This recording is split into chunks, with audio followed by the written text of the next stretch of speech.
नमस्कार दोस्तों, आप देख रहे हैं उत्तराखंड संवाद 1966। आपका अपना मंच उत्तराखंड से जुड़े मुद्दों, विकास योजनाओं और सामाजिक सरोकारों पर खुलकर चर्चा करने के लिए मैं हूं ओम प्रकाश। और आज हम बात करने जा रहे हैं उत्तराखंड सरकार की एक नई और चर्चित योजना घाम तापो पर्यटन के बारे में। आज हमारे साथ इस समय इस विषय पर चर्चा करने के लिए जुड़े हैं श्री कुंवर सिंह रावत जी, जो उत्तराखंड के विकास और जल संसाधन प्रबंधनों में वर्षों तक काम कर चुके हैं। रावत जी, आपका स्वागत है। थैंक यू, धन्यवाद, नमस्कार जी।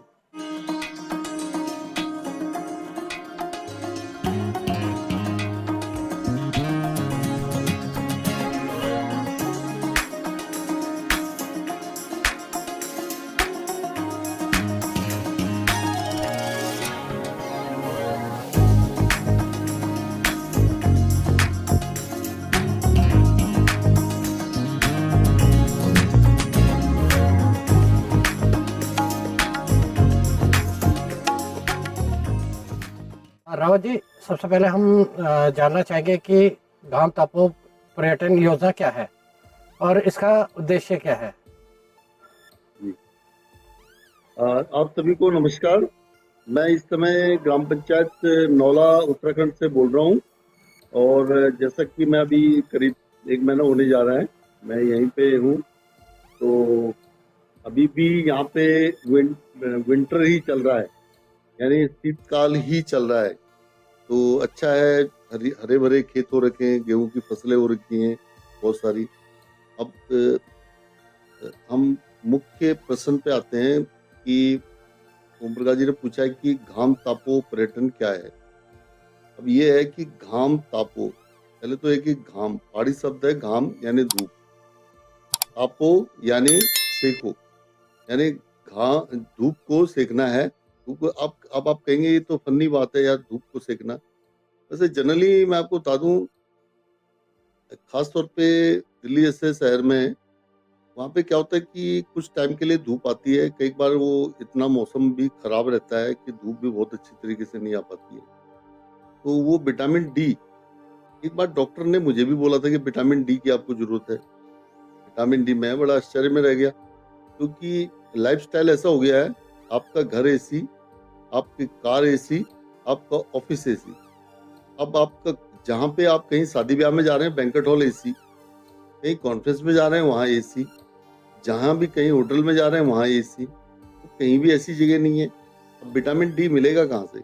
या तो एसी का मतलब है कि सर्दियों में वो हो जाता है, आपको हीटर मिलता है, हीट से, जो कि वातावरण के लिए कुलित रखना पड़ता है, एयर कंडीशन, वही बात है। तो अब घाम तापो पर्यटन की क्यों जरूरत पड़ी? ये प्रधानमंत्री जी ने एक, वैसे तो प्रधानमंत्री जी जो भी कहते हैं गहन अध्ययन के साथ होता है, क्योंकि उनके पीछे बहुत बड़ी टीम होती है। तो 6 तारीख को, 6 मार्च, इसी महीने की बात है, 6 मार्च 2025, इसी महीने की। तो उसमें क्या था कि उन्होंने, हरसिल का एक गांव है, शायद उसका नाम मुखबा कुछ नाम है, तो वहां पर इस चीज की शुरुआत की गई थी कि भाई आप टूरिस्ट से ये कहा गया था कि आप आइए, जैसे कि एनवायरनमेंट बड़े बड़े शहरों में, प्लेन एरिया में बहुत अच्छा नहीं है, और चाहे वहाँ सर्दी हो, चाहे गर्मी हो, चाहे कोई भी मौसम हो, दिवाली के टाइम में तो बहुत मौसम खराब हो जाता है, किसी भी टाइम में वहाँ की जो वायु गुणवत्ता है, यानी एयर क्वालिटी इंडेक्स, वो अभी एयर क्वालिटी इंडेक्स उनका 186 आया था, 186, उसको उन्होंने बहुत अच्छा माना था। जबकि आपको पता है कि किसी भी स्थिति में नैनीताल का एक बार एयर क्वालिटी इंडेक्स से, जब दिवाली के बाद कहीं 112 के आसपास पहुंचा था, वो जिस समय की दिल्ली में उसका इंडेक्स 500 क्रॉस कर गया था, 450 या 500 के आसपास था। तो बताइए, 112 उस समय हुआ था। और जनरली जिस जगह पे हम लोग बैठे हैं या यहाँ 50 से ऊपर कभी भी एयर क्वालिटी इंडेक्स नहीं जाता है, मतलब एयर की जो क्वालिटी है ना वो मेंटेन होती है। तो इसमें घाम जी। तापो, हम भी घाम घाम ही ताप रहे हैं, ऐसी बात नहीं, अच्छी बात है, बहुत बढ़िया। विटामिन डी का मतलब वो जो चीजें आपका हैं। कहने का मतलब जी रावत जी, जी कुछ हमारे जो है हिंदी भाषा जानने वाले दर्शक ज़्यादा है हमारे साथ में, तो उनको हाँ समझाना हाँ, देना चाहता हूँ। तो घाम तापों का अर्थ होता है कि धूप सेको। धूप से कम, बिल्कुल। जी। जी रावत जी। अब ये इसमें ने टूरिज्म को जोड़ा गया है। अब खास तौर पे मैं आपको बता दूं, जो 4 महीने का अभी अप्रैल से यात्रा सीजन स्टार्ट होने वाला है। Gangotri, Yamunotri, Badrinath, ji. Kedarnath, Hemkund Sahib, valley of flower, ये सारी जगह स्टार्ट होने वाली हैं। अभी शायद गंगोत्री के, यमुनोत्री के और बद्रीनाथ केदारनाथ के, इनके सबके कपाट धीरे धीरे खुलने वाले हैं। अप्रैल 30 मार्च, कुछ 30 मार्च से अप्रैल से स्टार्ट होने वाले हैं। अप्रैल से लेके ये नवंबर के आसपास इनके कपाट बंद हो जाते हैं। और उसके बाद क्या होता है कि यात्रा सीजन ऑलमोस्ट खत्म हो चुका होता है। अब उस समय जो काफी भीड़ भाड़ भी कम हो चुकी होती है, और जो वहाँ के लोग हैं उनके पास भी कोई काम वाम नहीं रहता। तो इस समय खास तौर पे प्रधानमंत्री जी ने बोला है कि आप पहाड़ों की ओर जाएं, पहाड़ों में कुछ टाइम रिलैक्स करें, रेस्ट करें, ये वाली बातें उन्होंने कही हैं। तो इसका मीनिंग यही है कि आप अपने स्वास्थ्य के प्रति जागरूक रहें, और खास तौर पे वहाँ की जो टूरिज्म पॉलिसी है उसमें ये चीज को डाला गया है, स्पेशली इसी साल से। इसी का एक उद्घाटन था कि भाई हरसिल के मुख्तबा गांव से इस काम को स्टार्ट किया गया था। प्रधानमंत्री श्री नरेंद्र मोदी जी ने हाल ही में उत्तराखंड के हरसिल में घाम तापो पर्यटन का जिक्र किया था। इसका मतलब जी है कि ठंड के मौसम में लोग उत्तराखंड के उन स्थानों पर आए जहाँ तेज धूप होती बिल्कुल। है और मौसम जी सुहावना रहता है। इससे जी सर्दियों जी। में भी पर्यटन को बढ़ावा मिलेगा, जो आमतौर पर हम्म, इस सीजन में कम हो जाता है। रावत जी, क्या सरकार ने जी इसे लागू करने के लिए कोई ठोस योजना बनाई है? देखिए, गवर्नमेंट देखिए, जब लोकल गवर्नमेंट जो है, वहाँ की उत्तराखंड गवर्नमेंट है, उन्होंने प्रधानमंत्री जी को बुलाया है, तो इसका मीनिंग है उनके पास कोई विस्तृत योजना होगी उस चीज के लिए। मैं आपको क्लियर कट बता दूं, हमारे पास ही यहाँ पे केदारनाथ, जो वृद्ध केदार का मंदिर है, जो कि ये हमेशा जो रूट है ये खुला रहता है, यहाँ से रामनगर, बद्रीनाथ, जोशीमठ वगैरह सब, ये केदारनाथ के लिए भी। तो क्या है कि ऐसे ने बहुत सारी जगह हैं जहाँ पे कि टूरिज्म उस तरीके से डेवलप हो सकता है, यानी जब ऑफ सीजन होता है। ऑफ सीजन का मतलब है कि नवंबर से लेके मार्च मार्च के एंड तक, यानी मार्च के एंड यानी अप्रैल से फिर वो यात्रा सीजन स्टार्ट हो जाता है। उनका कहने का मतलब 6 महीने, तो 6 महीने वहाँ के लोगों के पास कोई काम नहीं रहता। तो इसलिए वो आपकी आप एक गेस्ट बन के जाएं, आप घूमें, टूरिस्ट बन के जाएं जिस तरह से। और आपकी श्रद्धा है तो आप मंदिरों में जाइए, और नहीं तो वहाँ हर टाइप का, जैसा आप नैनीताल, रानीखेत, लैंसडाउन और देहरादून, मसूरी, ये तो इन साइडों में तो आप जाते हैं। ये तो अंग्रेजों ने इसको स्टार्ट किया था, जो भी विश्व विख्यात हैं हर कोई आदमी। लेकिन अब ऐसी ऐसी जगह हैं जो कि छुपी हुई है और बहुत सुंदर जगह है, उनमें आप जा सकते हैं। उनमें तो प्रधानमंत्री जी का ये मीनिंग था, और खास तौर पे गवर्नमेंट ने इस ओर ध्यान दिया है। जैसे अभी कुछ रोपवे वगैरह बनाने की बात चल रही है, इंफ्रास्ट्रक्चर को और अच्छा करने की बात चल रही है। अब सवाल ये होता है कि जो टूरिज्म पॉलिसी के अकॉर्डिंग यदि चलना है तो उसमें आपको रोड का अच्छा होना जरूरी है। रोड और कनेक्टिविटी, यानी चाहे एयर कनेक्टिविटी हो, चाहे आपकी रेलवे कनेक्टिविटी हो, चाहे आपकी रोड से रोड, रेलवे, और भी कोई वहाँ रोपवे वगैरह की कनेक्टिविटी हो, ये तो ये जरूरी है। अब उस ओर शायद गवर्नमेंट धीरे धीरे कुछ हेली सर्विसेज भी चला रही हैं, ताकि जैसे हिंडन से पिथौरागढ़ के लिए कुछ स्टार्ट हुआ है अभी, और पंतनगर के लिए एक फ्लाइट है। मतलब देहरादून से एक फ्लाइट डेली शायद जाती है, ये कुछ पता लगा है कि ये पंतनगर आती है, पंतनगर से वो पिथौरागढ़ जाती है, और आते टाइम पिथौरागढ़ से शायद पंतनगर होते हुए दिल्ली को जाती है। ऐसा कुछ इन्होंने शेड्यूल बना रखा है। और एक आजकल मैं आपको बता दूं, एक हेली सर्विस जा रही है अल्मोड़ा से देहरादून। ये डेली सर्विस है, मैं अपने गांव के ऊपर से उसको देखता हूँ। मॉर्निंग में 10 बजे आती है और 11 बजे के आसपास वो 10 बजे देहरादून से आती है, 10 बजे हमारे यहाँ से निकलती हो, तो ऑलमोस्ट 9:30 बजे निकलती होगी, तो 1 घंटे में शायद वो अल्मोड़ा पहुंचा देती है। और वापसी में फिर वो 11 बजे वहां से चलती है और 12 बजे तक वो देहरादून पहुंचा देती है। तो ये एक पॉसिबल होने लगा, जहाँ की आप रोड मार्ग से आपको 10 घंटा करीब लग जाता है जाने पहुंचने में। तो ये चीजें अभी धीरे धीरे काफी चीजें कनेक्टिविटी बढ़ रही है।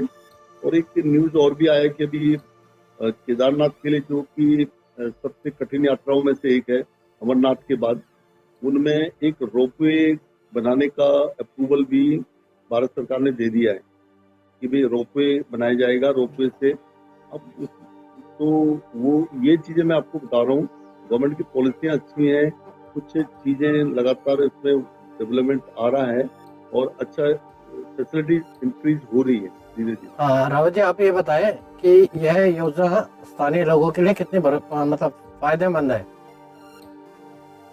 या फायदेमंद हो बिल्कुल सकती है? स्थानीय लोगों के लिए, जी जी, स्थानीय लोगों के लिए देखिए, जो स्थानीय उत्पाद हैं उनका आप मतलब इंजॉय कर सकते हैं, वहाँ पे टेस्ट ले सकते हैं। दूसरा, वेडिंग का जो मान लीजिए अभी मार्च में तो वेडिंग नहीं होता है, अप्रैल में वेडिंग स्टार्ट हो जाती है, और आपको बताऊं नवंबर दिसंबर में वेडिंग्स होती हैं। तो वो भी अब क्या हो रहा है कि लोग छोटे छोटे गांव की ओर बढ़ रहे हैं कि वहाँ जा करके उनके रीति रिवाजों को अडॉप्ट कर रहे हैं। जैसे आप पहले देखा जाता था कि यार कोई फॉरनर जोड़ा जा रहा है, वहां जाके त्रिजुगी नारायण में उन्होंने फेरे लिए, ठीक है, एक हिंदू रीति रिवाज से, तो उसको बड़ा चढ़ा के पेश। अब वो हमारे जो भारतीय लोग जा रहे हैं वो भी उस कल्चर को अडॉप्ट कर रहे हैं, चाहे कुमाऊं गढ़वाल का जो भी जौनसार का जो कल्चर है तो अडॉप्ट कर रहे हैं।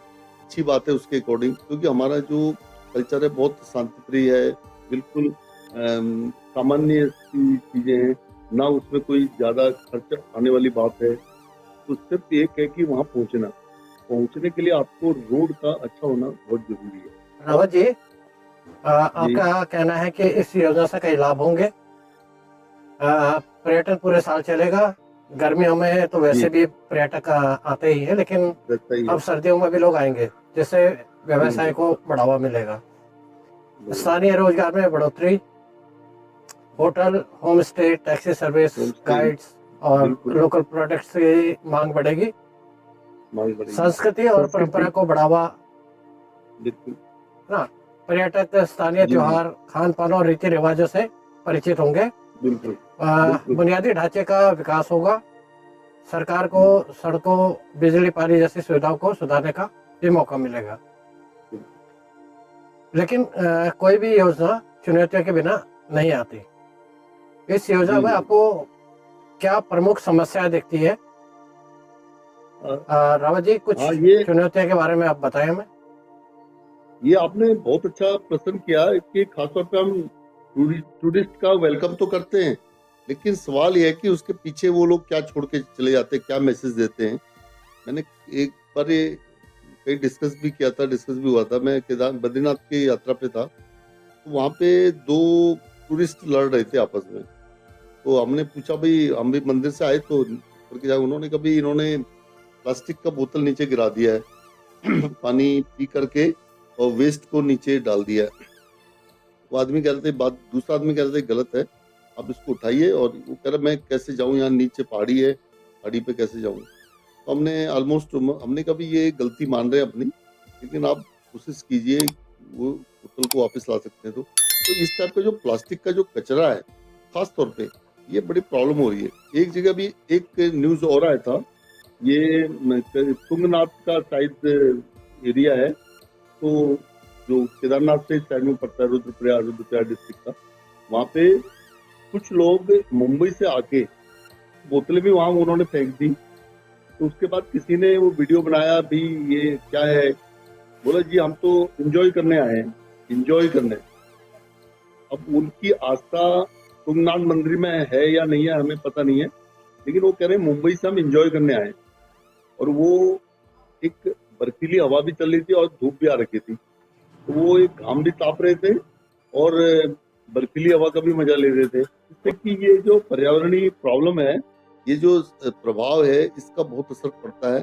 अब ये मैसेज प्रधानमंत्री जी ने तो कई बार मैसेज दिया, अपने 5 मैसेज दिए थे उन्होंने कि ये आपको करना है, ये नहीं करना है। अच्छा, ये वाली चीजें, ये तो जागरूकता होनी चाहिए। अब प्लास्टिक के सारी चीजें प्लास्टिक की हो गई है, चाहे उसमें आप दूध ले लीजिए, चाहे लस्सी ले लीजिए, चाहे सब प्लास्टिक में आ रहा है।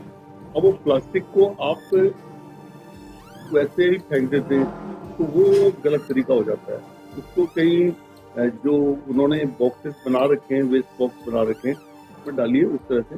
और दूसरी बात है, जो सड़कों का परिवहन की जो समस्या है, अब गवर्नमेंट ने, सेंट्रल गवर्नमेंट ने क्या कर रखा है कि मैं आपको बता दूं, एक बार हैदराबाद से फोन आया था, तो उन्होंने बोला आप कहाँ गए हुए हैं, तो ऐसे कुछ बात हुई। मैंने कहा मैं उत्तराखंड में हूँ। अरे अच्छा, आप देहरादून में? नहीं, मैंने कहा देहरादून में, मैंने कहा हमने क्या करना, हम तो अपने गांव गए हैं। अच्छा, गांव गए हैं, तो उनके दिमाग में क्या है, तो मैंने कहा देखो ये पहाड़ी रास्ता है, मुझे जरा गाड़ी में ड्राइव कर रहा हूँ स्लो, मुझे रुकना पड़ेगा, आपको मैं बात करता हूँ। उन्होंने कहा नहीं, अच्छा ठीक है। कुछ इम्पोर्टेंट बातें थी तो मैंने गाड़ी किनारे लगाई। उसके बाद तो बाद में मैंने उनको बताया कि मैं यहाँ पे गाड़ी चला रहा था, यहाँ पे पहाड़ी एरिया है तो बड़ा मुश्किल होता है चलते चलते बात नहीं करना। वैसे दिल्ली में भी आजकल चलान है।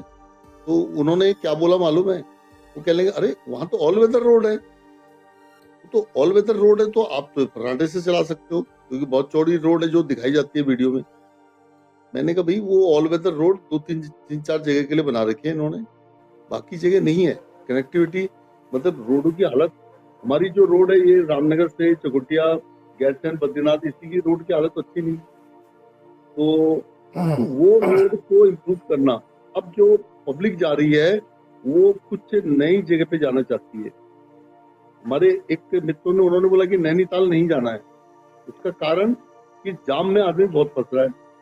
तो उन्होंने कहा हम ऐसी जगह जाना चाहते हैं। बोला यार आप अपने गांव में बता दीजिए। तो मैंने कहा हमारे यहाँ गांव की तो रोड बड़ी खराब है, तो उसमें जाने में ही हमारे भी टायर घिस जाते। मैं 2-3 साल में टायर बदल रहा हूँ। ये मैं एक कॉमन बात कर रहा हूँ, ये हर कोई टूरिस्ट पूछता है। उनको एक बताया गया है कि एक ऑल वेदर रोड है जो ऋषिकेश से जा रही है बद्रीनाथ तक, चमचमाती रोड है, लेकिन वो हर जगह नहीं है। वहीं चमोली में जाएंगे, उसी के पास में रोड की स्थिति अच्छी नहीं है। जो ये हर्सिल वाला एरिया तो फिर भी अच्छा बना रहेगा, गंगोत्री यमुनोत्री का। तो सड़कों की स्थिति बहुत अच्छी नहीं है, और उनको जरा सभी सड़कों की जो ओनली 20% सड़कों की स्थिति अच्छी है। और जो स्थानीय लोगों की जो भागीदारी है वो ऐसा है कि एक कंपनी पे डिपेंडेंसी नहीं होनी चाहिए। जो पब्लिक अपने घरों में जैसे होम स्टे के थ्रू उनको लाभ दें, वो चीजें नहीं हो पा रही है। ग्रामीणों को उसको खास फायदा नहीं उठ रहा है। इसका कारण मैं आपको बताता हूँ। यदि आप वीडियो में इस चैनल पे, क्योंकि हमारा जो उत्तराखंड संवाद है ये एक नई चीज बताने की ओर है। मैं आपको यात्रा का बताऊं, ऋषिकेश से जो यात्रा स्टार्ट हो रही है हरिद्वार से, वो कुछ लोगों ने मुट्ठी में पकड़ रखा है। क्या है कि एक आदमी 25,000 रुपए अपने 4 धाम के लिए देता है। मान लीजिए वो 4 आदमी आते हैं, या तो 1 लाख रुपए है। तो 5 आदमी आए थे, 5 पूरे फैमिली मेंबर, 1,25,000 रुपए खर्च हुआ। तो उन्होंने क्या किया कि वो मुंबई से आए थे, उन्होंने सारा पैसा हरिद्वार के एक कंपनी को दिया। तो हरिद्वार की कंपनी ने उनको उठाया, वहां से पहला स्टॉप उनका बीच में कहीं चाय पानी वगैरह था। देखिए रुद्रप्रयाग, सॉरी देवप्रयाग में चाय पानी के लिए रुके। सॉरी, फिर उसके बाद बीच में श्रीनगर में चाय पानी के लिए रुके होंगे कुछ। उसके बाद सीधा कर्णप्रयाग, और वहां से आगे जोशीमठ से आगे बद्रीनाथ। तो वो लोग क्या है कि सीधा बद्रीनाथ पहुंच रहे हैं। खास तौर पे मैं एक जगह का नाम कर्णप्रयाग से जरा सा आगे है, तो वो जगह पे वो मैंने उनसे पूछा था। मैंने कहा भैया आजकल आपकी, वो बोला जी आप रुके 4 जने, नहीं तो यहाँ तो लोग रुकते ही नहीं है। जब से ऑल वेदर रोड बननी हुई है तो इमीडिएटली लोग सीधा बद्रीनाथ पहुंच रहा है।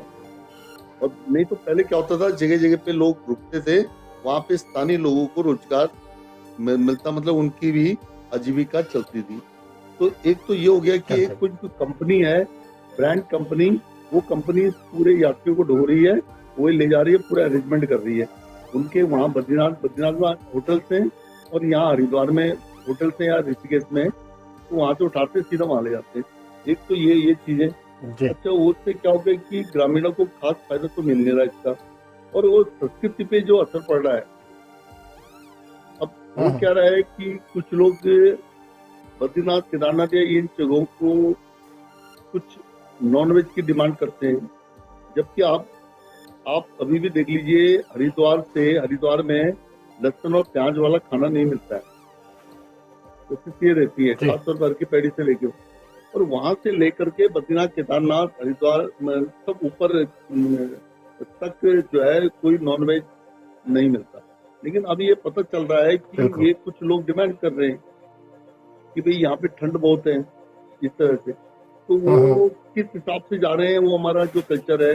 मैं आपको क्लियर कट एक बात बता देता हूँ, और कि ये मैंने एक आदमी से बात की वहां पे, वो उड़ीसा से आए थे, तो मैंने उनको बोला, मैंने कहा आप कहाँ से हैं? उड़ीसा से। ये आपको मैं बात बता रहा हूँ, बद्रीनाथ से ऊपर जो वसुधारा को रास्ता जाता है, आखिरी चाय की दुकान यहाँ पे लिखा जाता है, यानी माना गांव से आगे। मैंने कहा भाई आप बताइए यहाँ के बारे में। कह रहा बहुत सुंदर है, स्वर्ग है। तो मैंने कहा मैं आपको जरा वृत्तांत बताता हूँ कि आपका जो जगन्नाथपुरी है उड़ीसा में, शंकराचार्य द्वारा 4 धाम स्थापित किए गए। पहला धाम बद्रीनाथ को बोला गया कि वो सतयुग का धाम है, सतयुग का धाम। सतयुग में 100% धर्म है। सतयुग में बद्रीनाथ यानी उत्तराखंड के बद्रीनाथ को सतयुग का धाम बताया गया। ये बात जरा आदमी सुने, हवा में ना उड़ाने की बात है। तो एक कल्चर डिपेंड करता है, ठीक है ना। उसी तरह सात्विक है। और उसके बाद दूसरा धाम है त्रेता धाम। त्रेता युग का धाम है, वो है सेतुबंधु रामेश्वरम, जहाँ पे कि विष्णु जी का भी धाम है, वहाँ शिवलिंग भी है, रामेश्वरम तमिलनाडु में। तो ये बताइए, वो है त्रेता युग का धाम। और उसके बाद द्वापर, और उस त्रेता युग में बोला गया है कि 25% धर्म की हानि होगी, 75% धर्म रहेगा। यानी वहां सतयुग में 100%, यहाँ पे 75%। उसके बाद द्वापर युग का है द्वारकापुरी गुजरात। वहां बोला गया 50-50, जिसमें कृष्ण अवतार हुए। 50-50 यानी 50% धर्म, 50% यानी धर्म का नहीं होना, धर्म की सत्य होना। उसके बाद एक कलयुग का धाम जगन्नाथपुरी उड़ीसा। वहां बोला गया 75% धर्म का नाश, 25% धर्म वाले लोग। तो ये वृत्तांत सुन करके, वो बुजुर्ग आदमी थे, आई थिंक वो 75 ईयर्स के होंगे, उनके फैमिली वाले आए, तो वो बड़े सुन के खुश हो गए। उनका नाम भी लिया। मैंने कहा मैं भी जगन्नाथपुरी से होके आया हूँ। तो ये वृत्तांत है, ये हमारा कल्चर है। 4 धामों का, खासतौर पे बद्रीनाथ उत्तराखंड का सतयुग का धाम है। यानी आदमी उस कल्चर को अडॉप्ट करे, बिल्कुल सत्य बोले। कि जो लोग इस टाइप की डिमांड करते हैं, वो हमारे कल्चर को अडॉप्ट नहीं कर पाते। तो वो कल्चर का भी हमारा जो ह्रास जैसा कुछ हो रहा है। रावत जी, इन चुनौतियों को दूर करने के लिए सरकार और स्थानीय लोगों को क्या करना चाहिए? देखिए, अब दर्शकों को आजकल तो देखिए मीडिया है, आजकल कुछ लोग यूट्यूब चैनल बना रहे हैं, कुछ वो कर रहे हैं। कोशिश तो ये रहनी चाहिए कि जो गाइडलाइंस है, ये तो प्रधानमंत्री जी ने भी बोला है, 5 जो चीजें हैं उसको करिए, 5 चीजों को ना करिए। ये बहुत बारी कहा जाता है। देखिए, अब दर्शकों को जो ये जो इस टाइप की योजना है, उसका तो फायदा तो उठाना चाहिए, लेकिन उस फायदे के साथ ये भी देखना चाहिए कि भाई आप कुछ ऐसा गलत तो नहीं कर रहे हैं जिससे। दर्शकों, आप इस योजना को कैसे देखते हैं? क्या आप घाम टापू पर्यटन से उत्तराखंड को सही मायनों में लाभ होगा? आपकी राय हमारे लिए महत्वपूर्ण है, तो कृपया कमेंट में जरूर बताएं। अगर आप इस तरह की चर्चाओं को पसंद करते हैं और उत्तराखंड के विकास में रुचि रखते हैं, तो हमारे चैनल उत्तराखंड संवाद 1966 को सब्सक्राइब करें। इससे हमें और भी महत्वपूर्ण विषयों पर आपके लिए वीडियो लाने में प्रेरणा मिलेगी। आज की चर्चा बहुत रोचक रही। रावत जी, आपने बहुत महत्वपूर्ण जानकारी दी। तो दोस्तों, आज हमने जाना कि गांव टापू पर्यटन जैसे उत्तराखंड की अर्थव्यवस्था और पर्यटन को प्रभावित कर सकता है। यदि आपको यह वीडियो पसंद आया हो तो इसे लाइक करें, शेयर करें और चैनल को सब्सक्राइब करना ना भूलें। अगली वीडियो में फिर मिलते हैं। तब तक के लिए जय हिंद, जय भारत, जय उत्तराखंड। नमस्कार।